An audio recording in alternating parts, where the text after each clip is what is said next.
నమస్కారం. ఈ కార్యక్రమాన్ని ఏర్పాటు చేసినటువంటి ప్రియాంక గారు, అదేవిధంగా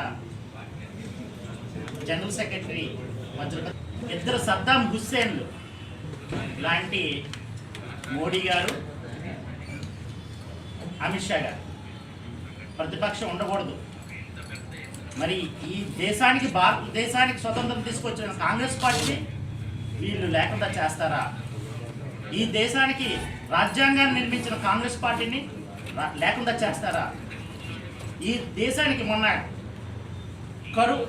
ఏదైతే కరోనా వచ్చిందో ఆ రోజు 1,00,000 మందికి ఉపాధి హామీ పథకం ఇచ్చారంటే దాని సృష్టికర్త ఎవరు? కాంగ్రెస్ పార్టీ కాదా? మరి ఆర్టీఐ యాక్ట్ తీసుకొచ్చింది ఎవరు?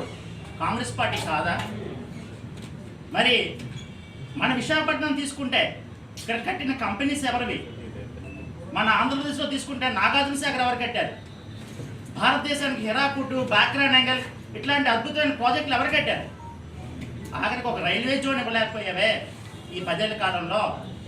ఆఖరికి ఒక పోలవరం ప్రాజెక్టును కట్టలేకపోయావే ఈ 10 ఏళ్ల కాలంలో. ఒక కంపెనీని, కొత్త కంపెనీని కట్టలేకపోయావే భారతదేశంలో. మరి ఈరోజు వచ్చి కాంగ్రెస్ పార్టీ వేసుకొని కాంగ్రెస్ పార్టీని గెలిపిస్తారు, రాహుల్ గాంధీని ప్రధానమంత్రి చేస్తారు. గుర్తుపెట్టుకోండి, ఎప్పుడైనా సరే ఎక్కువగా అణగదొక్కాలని చూస్తే న్యూటన్స్ థర్డ్లా తెలుసుగా, ఎంత వేగనం కొడితే అంత వేగన వెనక్కి వస్తుంది. దాన్ని గుర్తుపెట్టుకోండి.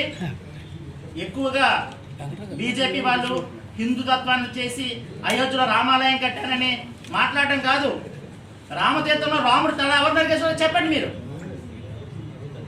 మీకున్న ఎన్నో ఉన్నాయి. మీకు సిబిఐ ఉంది. మరి పక్క దేశాల్లో కూడా, పాకిస్తాన్ వెళ్ళి కూడా టెర్రరిస్టులు చంపొచ్చేస్తారు కదా మీరు. మరి ఇండియాలో ఉండేదే కదా ఆంధ్రప్రదేశ్లో ఉందే కదా రామతీర్థంలో రాముడు తల నరికేస్తే ఎందుకు కనిపెట్టలేకపోయారు? ఎవడ నరికేసింది?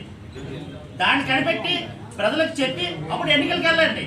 అయోధ్యలో రామాలయం కట్టింది కాదు. అయోధ్యలో నువ్వు రామాలయం ఎలా కట్టావు? పునాదులు లేకపోతే ఎక్కడి నుంచి వస్తుంది నీకు? ఆ రామాలయం కట్టిన గొప్పలు ఎవరు? రామాలయం ఎలా కట్టారు? ఆ రోజున పివి నరసింహారావు తెలుగు బిడ్డ ప్రధానమంత్రి ఉండబట్టే కదా దానికోసం రథయాత్ర చేశారో. అస్వాని గారు ఎక్కడున్నారు? మరి ఆ ఆశయాలు ఎక్కడున్నాయి? అక్కడ ఉండే వాజ్పేయి గారు పరిపాలన చేశారు 5 సంవత్సరాలు, ఎంతో చక్కగా చేశారు. ఆ పరిపాలన ఇప్పుడు ఎక్కడుంది? ఏంటి దుర్మార్గం? మీ దుర్మార్గాలు చూస్తూ ఊరుకోరు ప్రజలు చాలా తెలివైన వాళ్ళు. ఖచ్చితంగా మీకు బుద్ధి చెప్పడానికి సిద్ధంగా ఉన్నారని తెలియజేసుకుంటూ సెలవు తీసుకుంటారు.